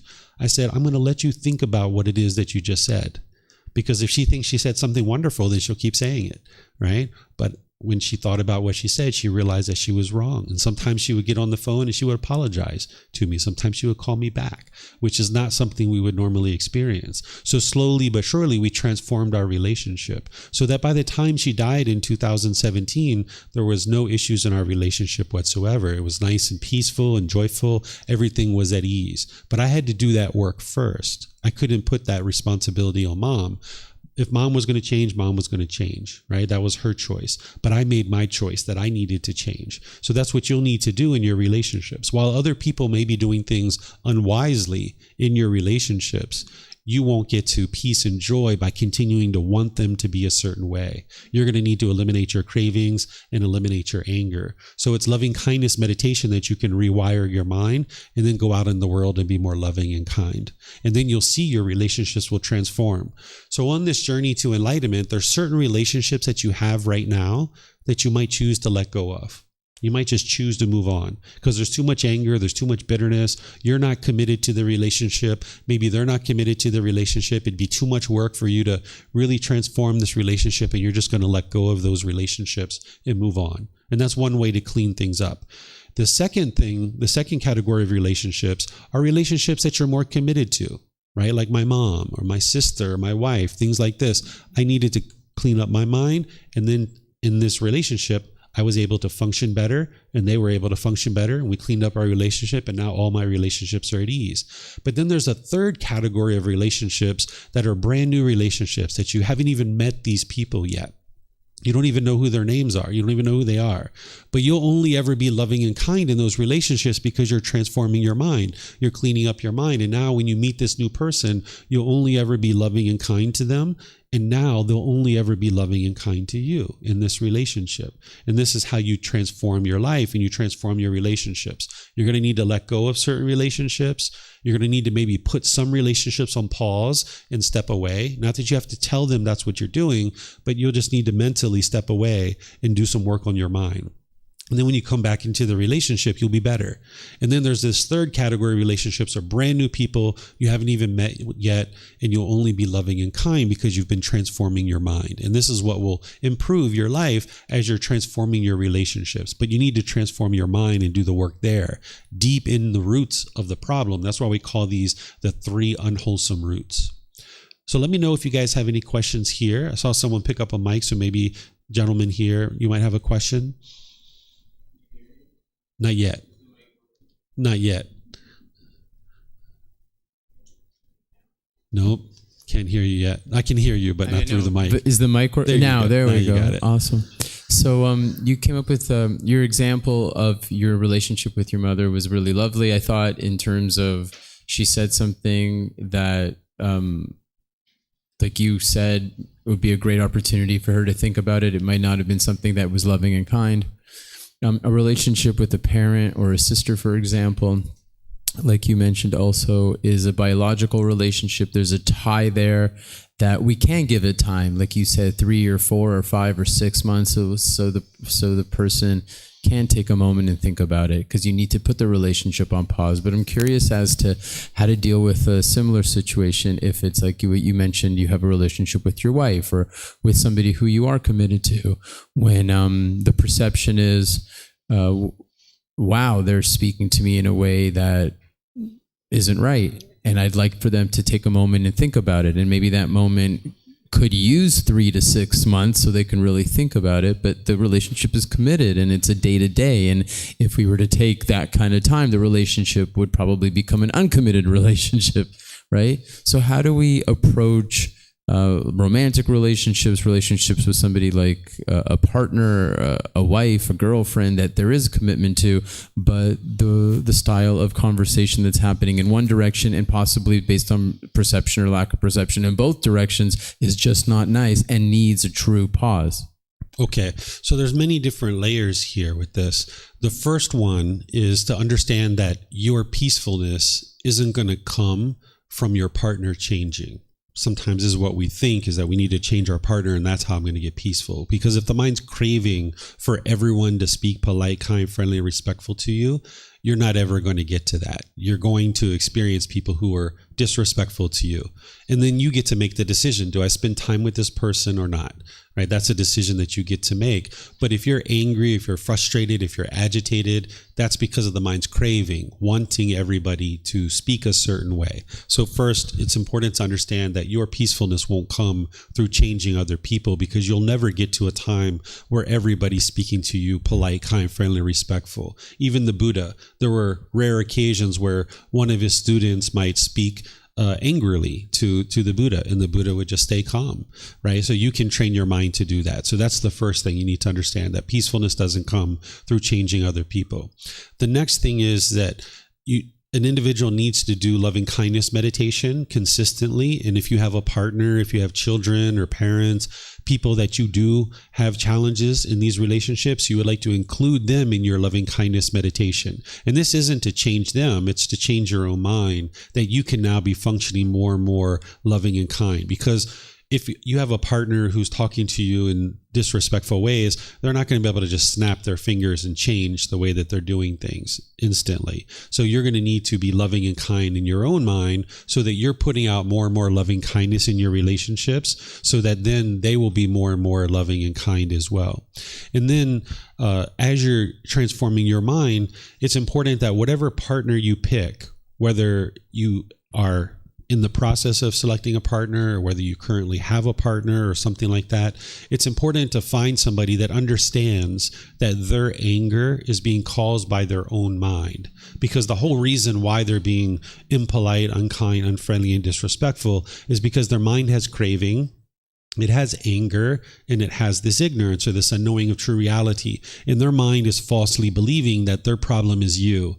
And if they're angry and bitter and harsh and hostile to you, that will fix their problem. So selecting a partner that understands that they need to do inner work and that they are not perfect, because sometimes we walk around in the unenlightened state thinking that we're perfect. If you have a partner that understands that they are a work in progress and you're not the one who's going to complete them and make them feel whole, and that you aren't the source of their anger, then when they do get angry, what I would suggest an individual does in that situation is you just walk away from the conversation. Because when I was transforming my mind, my wife was still angry with me because she hadn't been training her mind the same way that I was training my mind. And in certain situations where she was angry and bitter and harsh, I would just walk away. And then this would help her to learn that every time she's bitter and angry and harsh, he walks away. So therefore, if I'm interested in having a relationship with this person, I'm going to need to be calm and peaceful and joyful. So slowly but surely, over a year and a half, 2 years, she needed to transform her mind. So as I walked away, it brought to her attention that, hey, she's the one being angry. In some situations, I would just sit there and let her yell or holler or be bitter and harsh with me, because I could maintain my calmness in that situation. And I would just sit there and listen to her. And sometimes I would say, anything else, dear? Would you like to say anything else? Anything else? And then finally, when she gets it all out, she says, I'm done. I say, okay, thank you. I love you. And then I would walk away. And I knew that this was my Gama coming back to me, because I had been bitter and harsh and hostile to her in the past too. So by you transforming your mind, realizing that it's not other people, changing them, that's going to fix your problem, by you selecting a partner who understands that they need to do some work and they're a work in progress, and by you choosing to walk away in situations where there is bitterness and hostility, and by you changing your practice in terms of integrating loving kindness meditation and then practicing loving kindness in daily life, this is what will transform your mind, and it'll create an environment where this person can also be working on transforming their mind. Because if it's just one person working, it's not going to ever resolve the relationship. So in the situation that I'm describing with my mom and my wife and my sister and things like this, they did some work too. But I created an environment where they could see that they needed to do that work by just walking away, and rather than being bitter, harsh, and hostile back. And I wasn't trying to change them. If they chose to never change, then that's their choice. And I would have just made choices on my own. But my peacefulness was unattached to what they chose to do or not do. A couple of follow-up questions. When you mentioned you will include them in your loving kindness meditation, does that mean when you close your eyes and when you're meditating, you're thinking of them and you're intending upon sending them loving kindness, or literally physically they're sitting across from you and also doing the loving kindness meditation? So with loving kindness meditation, it's to transform your mind, where you become more loving and kind. Sometimes people talk about it as sending loving kindness to somebody, but you can't actually do that through your meditation, because they are a different being and you can't send them anything through your meditation. But this is a common thing that people oftentimes talk about, but it's just a misunderstanding of how loving kindness meditation works. But what you do is, the loving kindness meditation is different than the one we did this morning. Instead of focusing on the breath and cutting off and letting go and bringing your mind back to the breath, you do these affirmations in the mind, where you say in your own mind, like you start out with, may I be peaceful. And then on the out breath, may I be safe. May I be well. May I be free of discontentedness. And ultimately, you get to your partner, your parents. You might say their name. May Rebecca be peaceful. May Rebecca be safe and well and free of discontentedness. There's these 4 statements that you do. And this is transforming your mind to be more loving and kind, and arising this in your mind so that now when you're around your partner, you can be more loving and kind. So this is one of the first things you do. But you also need to eliminate your craving and your attachment to your partner, because there's certain things that the mind in the unenlightened state is wanting your partner to do, wanting them to be a certain way. So while the loving kindness meditation is there, the breathing mindfulness meditation is there, the generosity is there, there's also another practice which we call contemplation of death, where you're training your mind to be comfortable with the impermanence of your partner. Because what the mind's doing in this situation where maybe you're getting angry or frustrated at your partner because of them being disrespectful, perhaps, is the mind is wanting the partner to be a certain way. And the mind needs to let go and be able to have this relationship and have this closeness, but without the attachment, where the mind's wanting or expecting this person to be a certain way. So yes, this loving kindness is to cultivate loving kindness in your own mind, and there's a certain way to do that, which I describe in all the resources. But there's other practices like contemplation of death and things like this that you need to do as well, because the whole reason why your frustration or agitation, if that's there, is arising in this relationship is because of the craving. The mind's wanting this partner to be a certain way. One more, is that all right? I'm sorry? One more question, is that sure. okay? One more follow-up. As many as you like. So with myself and my partner, we both have our own version of walking away, you know? And commonly that version that we both have of walking away will also bring up or aggravate the other partner so much so that they will not allow for the other to walk away. Mm-hmm. Is there a strategy that you use when you walk away where there's a clarity of, now I'm doing this practice of walking away? Because it can be quite abrupt, and for the other person, it could feel like an abandonment, right?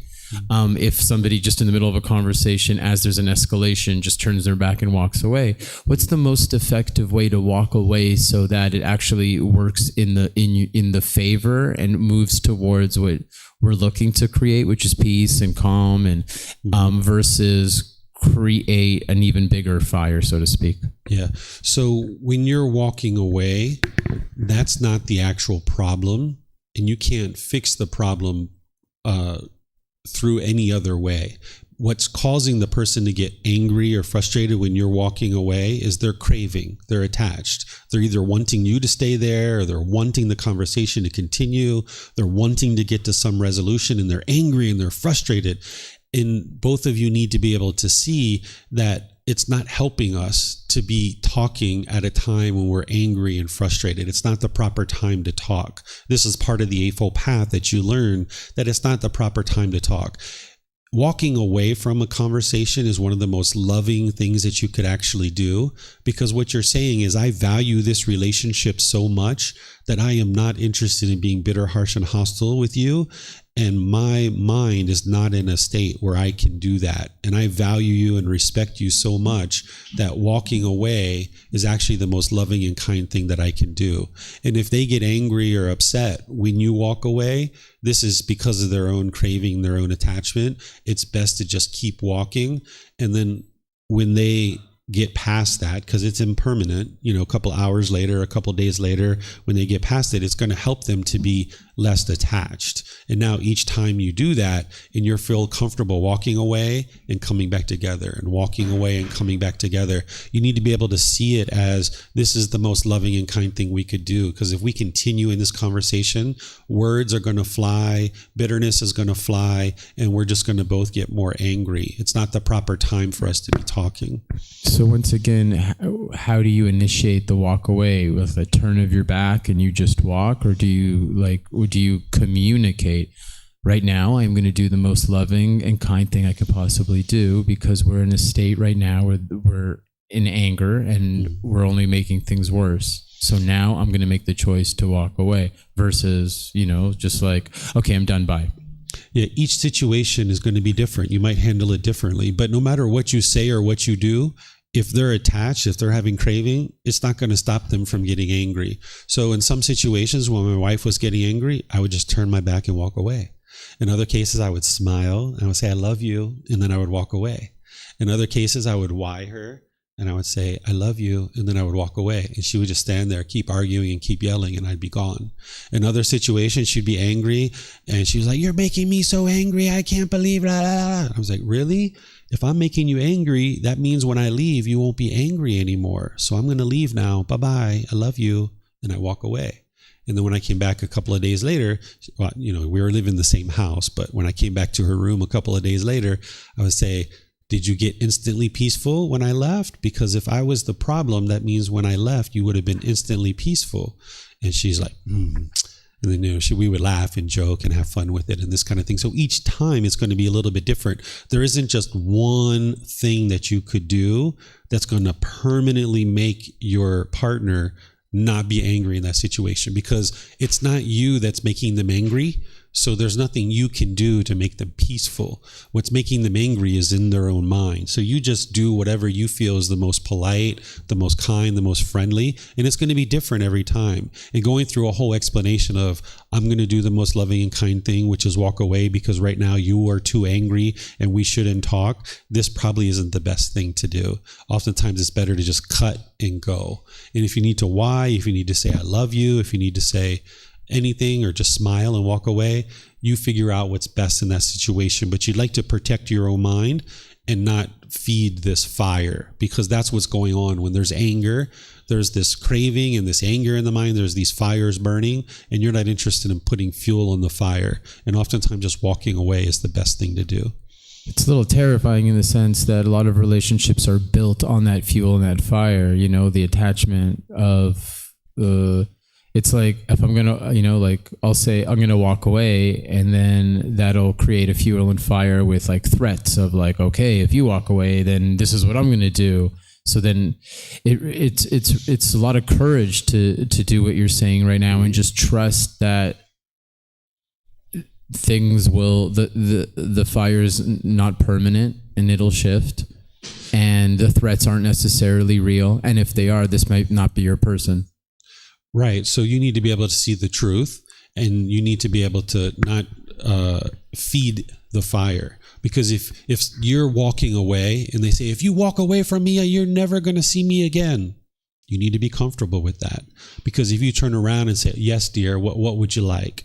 You've just fed their attachment, and you're just going to ensure that this thing continues on and on and on and on. You've got to break that and help them to see like, hey, you're not going to threaten me into this relationship. You're not going to coerce me into this relationship. If you would like to be with me, this isn't what you need to say to them necessarily, but this is what you're saying by walking away. If you would like to be with me, it's going to be my choice to be with you and your choice to be with me. And I guess the idea is with hopefully like perseverance and regularity of this practice, that eventually the trust in the practice becomes something that drives you back into loving kindness meditation or any kind of meditation where there's an understanding. But initially when you're walking away the first time, it's probably going to be terrifying for both sides. Yeah, it can be really challenging because the mind's holding on. But the more that you get confidence in these teachings and you see that they work, this is where your confidence arises. So yeah, the first time you walk away, it's probably going to be very challenging because your mind's clinging and holding on, especially if threats start coming your way. But each time you do it and you see the anger and the temperature of these things are going down and down and down, you'll build your confidence that, wow, this is the right way to do it. Because it works, and you'll see that it works. Because I've taught many students and they do these things and it works, and they build that confidence and they can see it for themselves. So there needs to be a certain amount of confidence to try it. And yeah, it's challenging. You're going to feel your heart and your mind pulling towards this relationship and clinging to it. But that's what's keeping you guys bound up and keeping the problems. But when you're eliminating your attachment by choosing to walk away, and by them eliminating their attachment, not trying to coerce you and threaten you back into the relationship, then you guys can elevate to a healthier place in your relationship. Thank you. Mm-hmm. You're welcome. Any other questions on this one?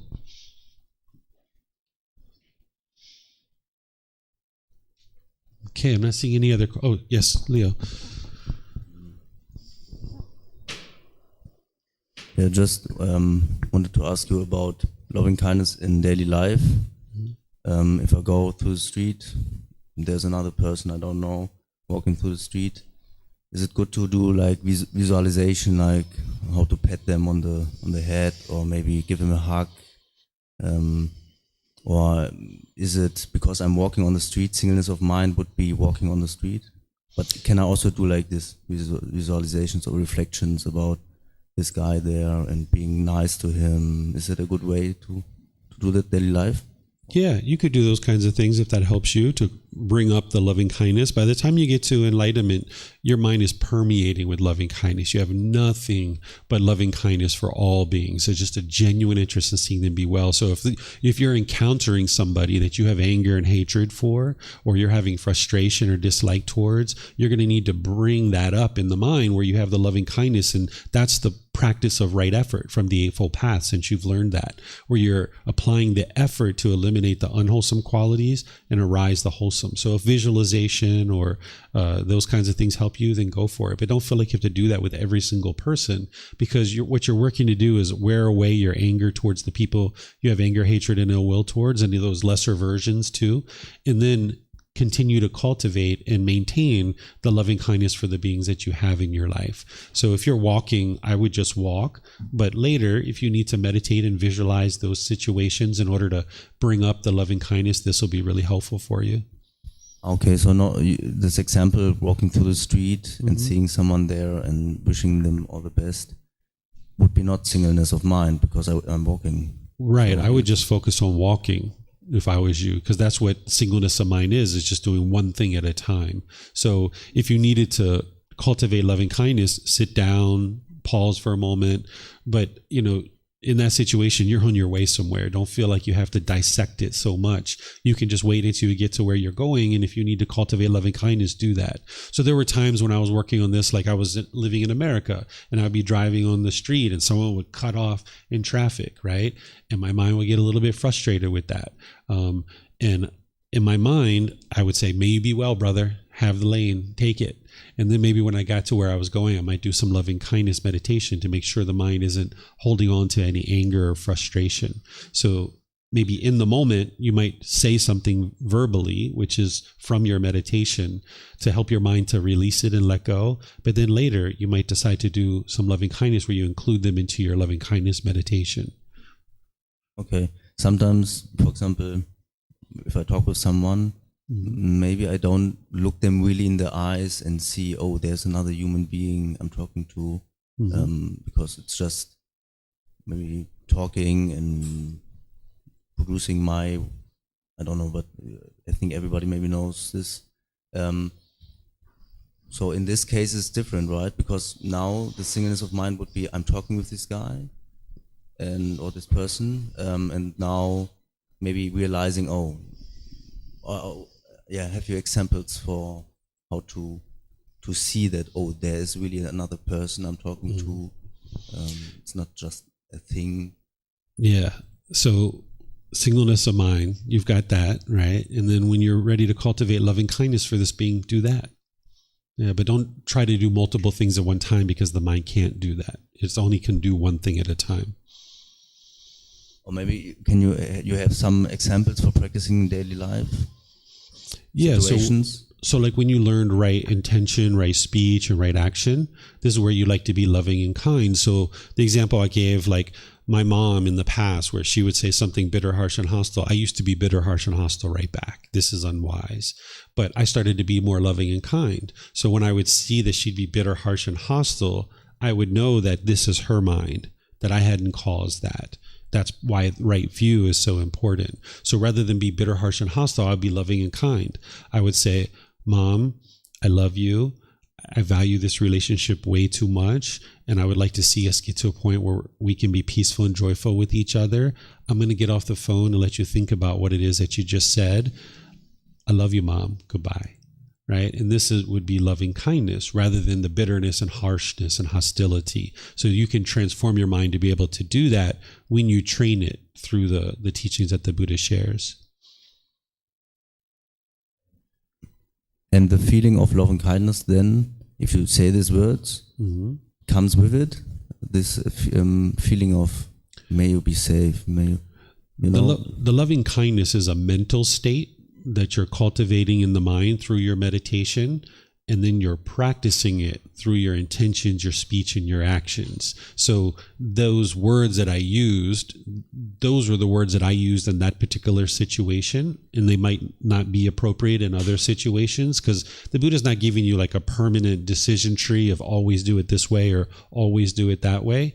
He's providing you the ability to clear out the pollutions of your mind, and now to be able to then make wise decisions about your conduct.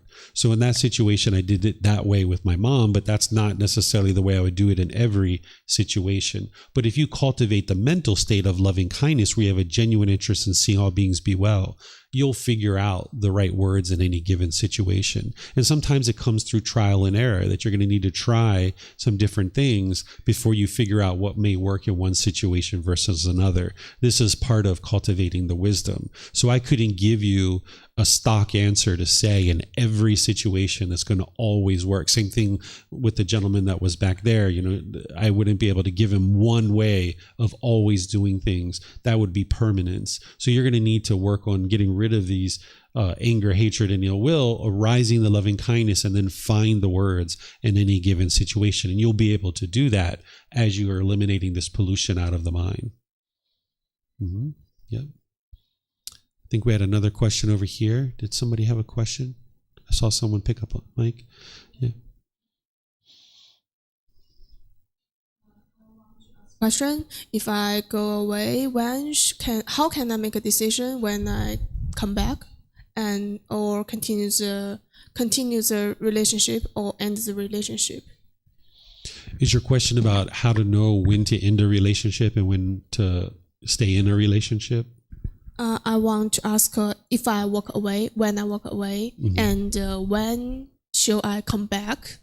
How to make this decision, and and whether should I continue the relationship or end the relationship? Okay, so as I mentioned, there's more teachings here that you need to learn, which is the Eightfold Path. And part of the Eightfold Path is learning what's called right speech or right communication.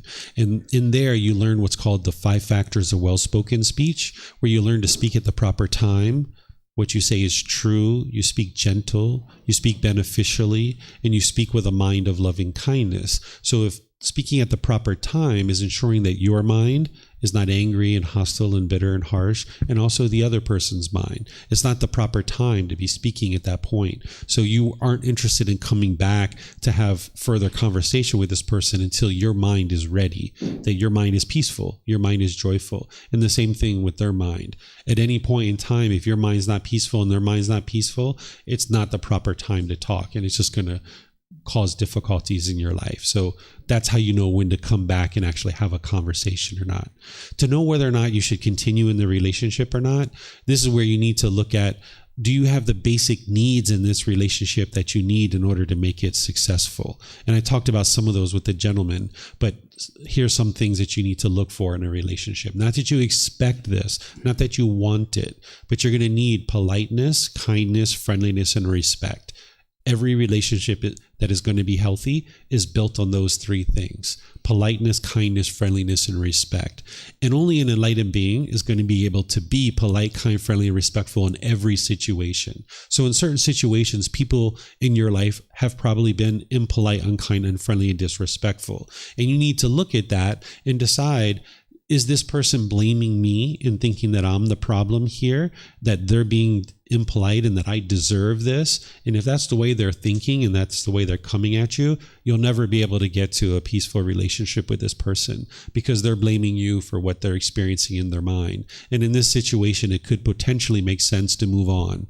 But in some situations, you could potentially help that person to be able to see that you're not the one who's causing their disrespect. Where when people are taking responsibility for their own feelings and their own actions, this is a great indication that you guys can build a successful relationship together.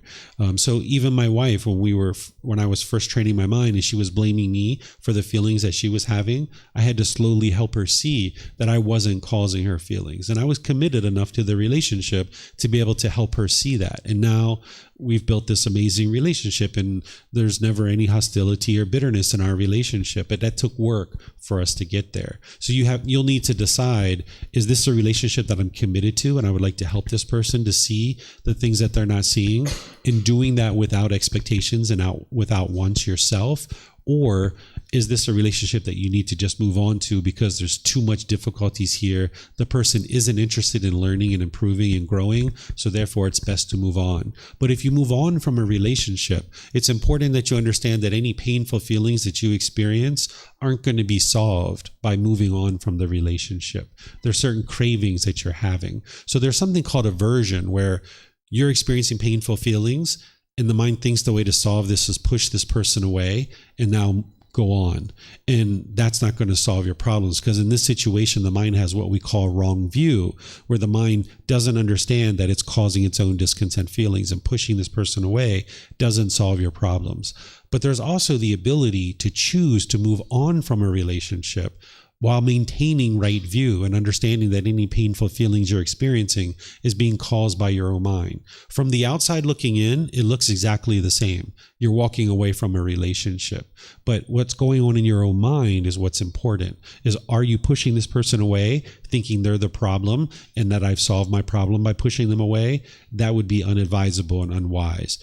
But if you can maintain right view, where you understand that, hey, I'm choosing to move on from this relationship and I do have painful feelings here, but the way for me to solve those is to eliminate my cravings, desires, attachments, then you're walking away in a situation where now you can get real improvement and real help. And this is where a teacher can help you as you're navigating this. So you're going to need to decide whether this relationship, you're committed enough to it that you would like to improve it and help this person, while not having expectations and being patient yourself, or are you going to just choose to move on and let go of this relationship? And that's only a decision that you can make. I can't tell you in what situation you should absolutely leave and what situation you should absolutely stay, because you have to decide these things based on the variables, and each relationship is going to have different variables.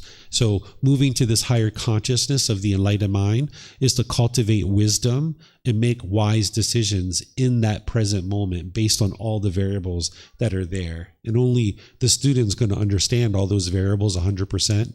I can give you advice and I can give you guidance. I can share wisdom with you. Like if somebody came to me and said their partner was beating them up physically, I would say, wow, you should really consider whether or not you should stay in that relationship or not, because that sounds pretty aggressive. And I'm not sure how you're going to be able to get that to an improved situation, right? So in those kinds of situations, I can say those kinds of things, but whether that person stays in the relationship or not is their choice. Where someone says, hey, my partner is sometimes disrespectful. Okay, how committed are you to this relationship? Maybe you can talk with this person and it can be improved, but just understand that your peacefulness isn't going to come from them being polite. That's not how you get to peacefulness. You need to eliminate your expectation of them to be polite. Then, depending on the relationship, you might share guidance or suggestions with them to improve, but you have to decide whether they're even open to those kinds of things. So there's lots of different things you need to look at, and you need to train your own mind to be able to understand and making any one particular decision. Because sometimes people want like real short, quick answers. Like if this happens, leave. If this happens, stay. It's not that straightforward. That you need to be able to think through all the variables and consider all the different things that are going on in the relationship. Yeah, you're welcome. Okay, so now I'll share with you guys this very last poison, now that we've talked about craving and anger, because craving and anger is coming from this. If it wasn't for this one, the other two wouldn't exist. It's this lack of wisdom, this unknowing of true reality. Some people translate it as ignorance or delusion or confusion or misunderstanding or misperception of true reality. The mind just doesn't understand what it doesn't understand. This is because the mind lacks wisdom. It doesn't understand the three universal truths, the Four Noble Truths, the Eightfold Path, the 5 precepts, the Brahma Viharas, the natural law of Gotama, the meditation training, all the various things that you need to learn. That's why in a class like this, when someone asks me a question about whether to stay or whether to go, there's so much more training that you need to have in order to fully cultivate wisdom and decide what would be wise in any one given situation. It's not just going to be straightforward. It's not going to be plug and play, so to speak. You're going to need to gradually train the mind, gradually practice, gradually eliminate the pollution in your mind, and gradually make decisions to shift and change things in your life. But you're changing your perspective in your mind through cultivating wisdom. When you understand the natural laws, you can navigate them. So for example, if you understand that things like drugs and alcohol cause problems in our life, right? And if we use drugs and alcohol, it causes problems in our life. So therefore we know if we're going to select a partner, a life partner, we should have somebody that doesn't use drugs and alcohol, because that's going to provide us the best environment to be able to now have a healthy relationship with each other. And you can learn this through the 5 precepts, for example. And also in the 5 precepts, the Buddha teaches you about lying, right? He teaches you it's unwise to lie because it causes problems in your life, right? By lying, you're going to cause problems in your life. Well, if you're looking at potentially getting a life partner and you're noticing that they're consistently lying, this is unwise to make a decision to have this life partner, because if you lie, it causes difficulties. So it would be unwise to include somebody in such an important position as a life partner who's actually lying. Because if you had a company and there was like a CEO and you were like the owner of this company and you had to hire a CEO, this is like a vitally important position in your company. And you would make sure that you paid attention to who you hire. You might even take 6 months or a year to decide who to hire for that job because it's so important. This company is going to live and breathe or die based on this selection of the CEO and the company. So your life is essentially like that. When you're selecting a life partner in your life is going to be impacted by this decision significantly. So you would like to be sure that whoever you select, that you include somebody in your life that is making wise decisions. So if you see like they're using drugs or alcohol, or they're lying, or they're stealing, or they're having sexual misconduct, if they're degrading and diminishing their previous partner, if they're talking bad about their mom and their dad and their brothers and their sisters, and they're gossiping and slandering their previous partner, they're showing you that they have difficulties in relationships and they can't actually conduct themselves in relationships in a healthy way. It's only a matter of time before you're that ex-partner that they're gossiping and slandering about.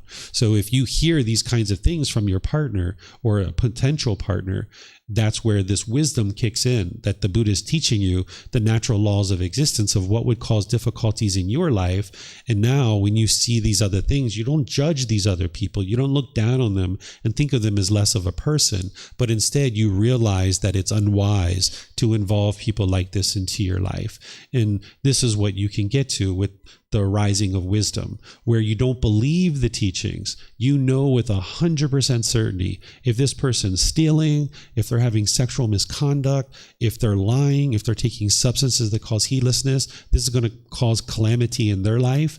And I'm not interested in being involved in that because it's going to cause calamity in my life if I'm connected to this person in a relationship. So by learning the natural laws of existence through the things like the Four Noble Truths, the Eightfold Path, the 5 precepts, you're learning about what would be wise for yourself. And then when you're making choices about who to involve in your life, you can make those choices in a similar way. And this will actually really help you to navigate the world. But when you lack wisdom of these natural laws, and you don't see the true reality of what leads to any particular unwholesome results in your life, you won't make these decisions wisely. If you have a craving for a boyfriend or girlfriend, you might just hurry up and jump into a relationship, overlook that stealing, overlook that sexual misconduct, overlook the lying, overlook the drugs and intoxicants, overlook the disrespect, right? Because if you look at how your partner treats taxi drivers and food servers, and how do they treat their mom and their brothers and their sisters, if they're treating those people in unwise ways and unkind ways, it's only a matter of time before they treat you that same way. So when you have a craving to get with this person, maybe they're handsome or beautiful, maybe they're financially secure, maybe they're intelligent, you might overlook those other things. So you would like to look at all these different things and decide,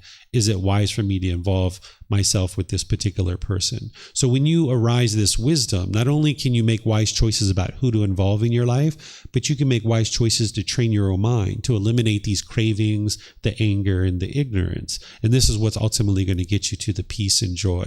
You can't believe your way to a better life. You're going to need to learn and grow and develop, cultivate wisdom, make wise decisions, and that's what's going to produce the wholesome results. So any questions here on any of these 3 poisons? Okay, so just to summarize what we talked about today, the three poisons, the three unwholesome roots, or the three fires, this is referred to as craving, anger, and ignorance, or the unknowing of true reality. Also described as greed, hatred, and delusion, desire, ill will, and confusion. But then there's these wholesome roots that you can transform your mind. You can uproot these unwholesome roots and bring in the wholesome roots. The wholesome roots are generosity, loving kindness, and wisdom. This is what's going to arise the wholesome decisions, the wise decisions in your life. And you can cultivate that through your practice: generosity, loving kindness, and wisdom. And this is what's going to completely eradicate all the unwise decisions in your life. So as you're bringing down the craving, the anger, the ignorance, you're arising the generosity, the loving kindness, and the wisdom. Okay, so this is everything that I have to share with you guys today. And if you have any questions or you'd like to talk with me, you're always welcome to reach out and talk with me privately. You can ask questions in these classes. You can post in our Facebook group and I'll answer your question there. You can send me private messages, or you can come talk to me privately, either here in Chiang Mai or any other city that I might travel to, or those of you guys online, you can schedule appointments and we can meet in Zoom as well. We have different events that are coming up that I'll just share with you guys if you guys would like to come join for future events. On Wednesday, we have a class here where I'm going to be doing meditation with students, and then I'll just open up to any and all questions that you have. I'm not going to be presenting any particular topic, so that we have that on Wednesday.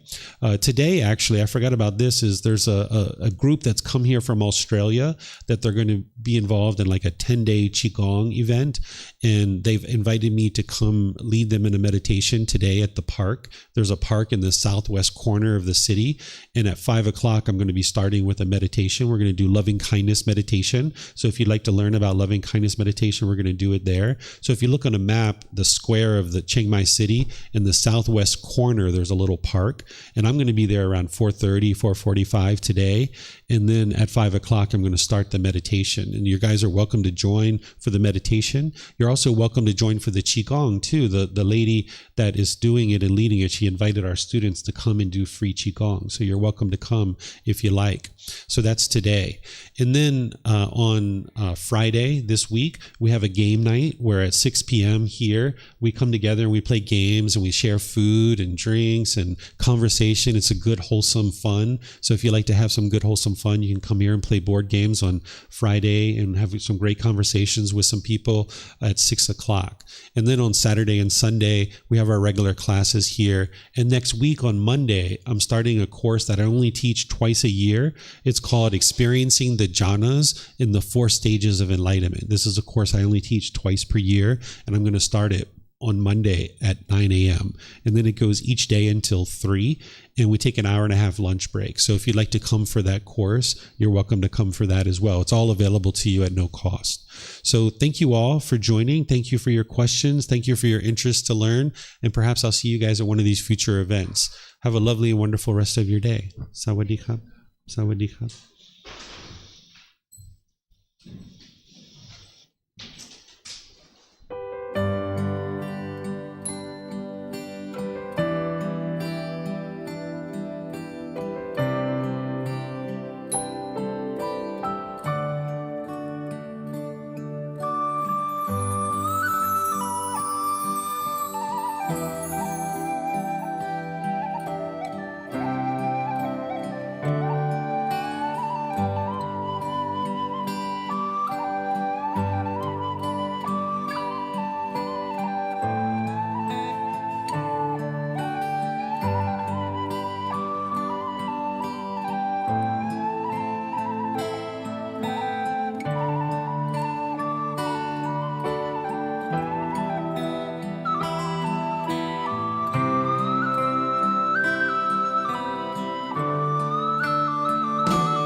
Thank you again for watching.